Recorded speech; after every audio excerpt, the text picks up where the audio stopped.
we're back. And I promised my family I would never wear one of these again. But I have a wrestling match to prepare for, so let's see what I'm talking about. You see, Craig Jones posted this video. And as you can see, he's looking for a wrestling opponent. Of course, I had to offer myself as an opponent to Craig, and this got his attention. But in order for something like this to happen, I'm gonna have to prove myself. Now, to take on somebody like Craig Jones, who's way larger than me in more than one way, I needed something extra.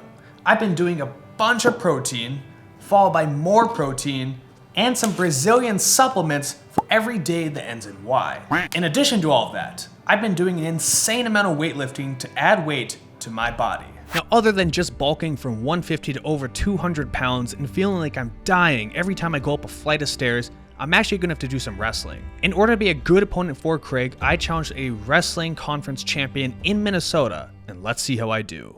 How do you feel? I'm feeling pretty good. I warmed up. I just thought I should get pretty greasy like Nicky Rod. I put 3 layers of lotion on. I'm ready to go. My game plan is to be dirty, fish hooks, oil checks. I gotta do all that to win. Josh has been talking about how he lat through me months ago, but February's over, so he doesn't get a power boost this month, and I'm ready to crush him wrestling. When I lat through him, he was literally gasping for air. This was during our wrestling class, and he was looking pretty tiny. He lat dropped me, and I reversed him instantly the second it happened. He was gasping for air.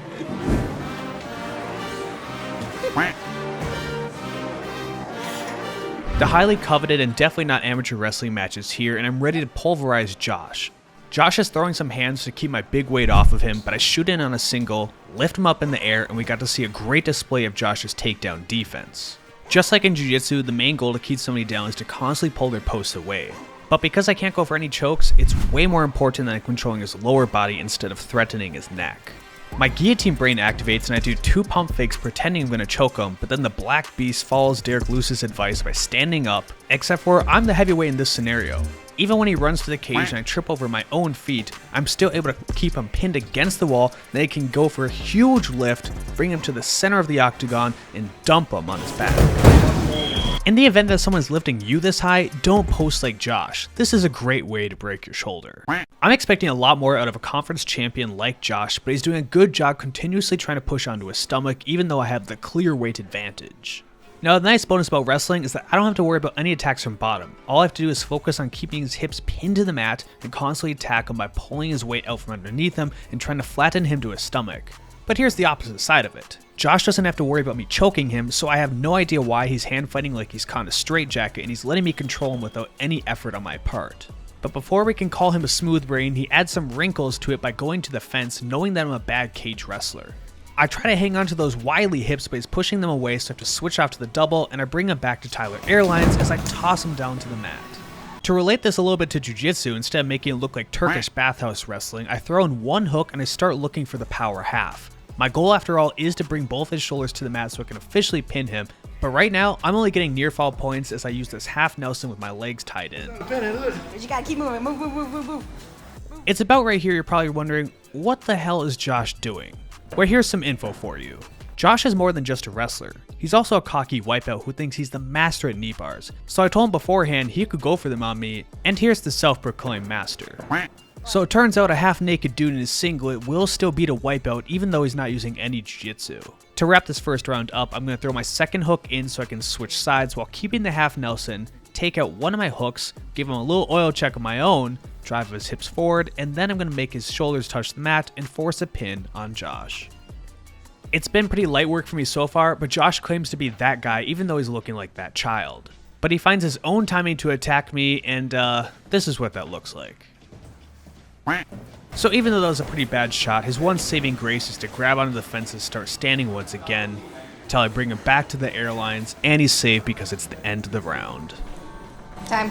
Now that first round with Josh was pretty free, but speaking of free, I have a free Ridge wallet from the sponsor of today's video for one of you lucky viewers out there. Are you tired of having a mess with your keys or not enough space in your pockets because your wallet is overstuffed? Then go to ridge.com/Tyler. They're celebrating their 10-year anniversary with their iconic wallets, and through March 26, you can save up to 40% through my link. Ridge has made a fantastic key holder where you can organize all your keys and look stylish while doing it. On the flip side, who doesn't want to have a nice and compact wallet like this one right here? It can hold up to 12 different cards and cash, and there are over 30 colors and styles to choose from for your wallet. But the real question is, how do you get this wallet for free? Well, make sure to like the video, comment your current belt rank, and visit ridge.com/Tyler. Thank you, Ridge, for sponsoring the video. Now that first round was tough for Josh, but I really can't blame him when he's going up against the white version of Jordan Burroughs. But all good things must come to an end as I fish for an underhook and then I pull off a Tyler gambit by pushing him to the cage, knowing that I'm bad at cage wrestling.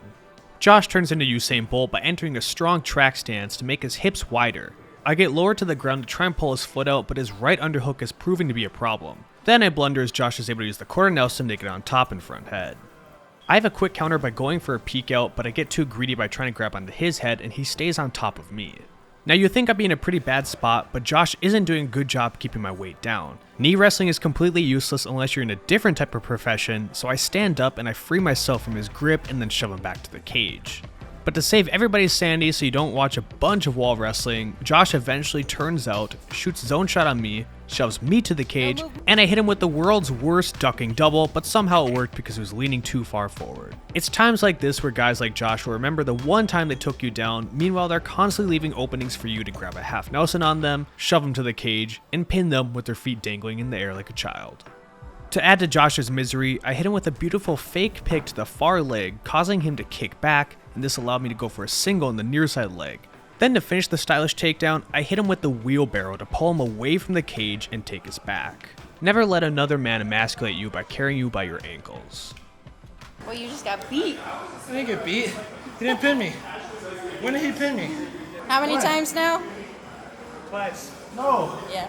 Somehow our delusional friend forgets that he got beat twice already, so I'm taking him to deep waters for round 3. For pretty standard Tyler wrestling, I shoot a far right underhook, then I try and go towards the body lock. As per usual with Josh, he's running away, but he forgets that cage door is not locked. And I'm over here attempting to save his life by pulling him away from the fence, but he'd rather give me a great timing for an outside trip as I slam him to the mat.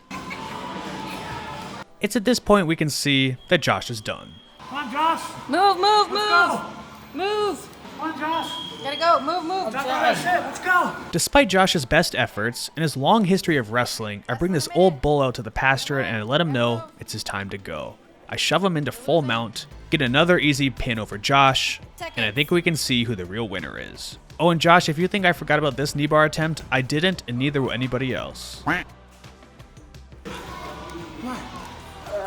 4, 3, 2. Okay, done.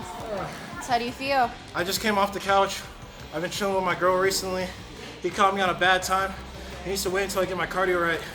We should rematch in 2 months. Well, that's around the time when Juneteenth is. I get magical powers on Juneteenth.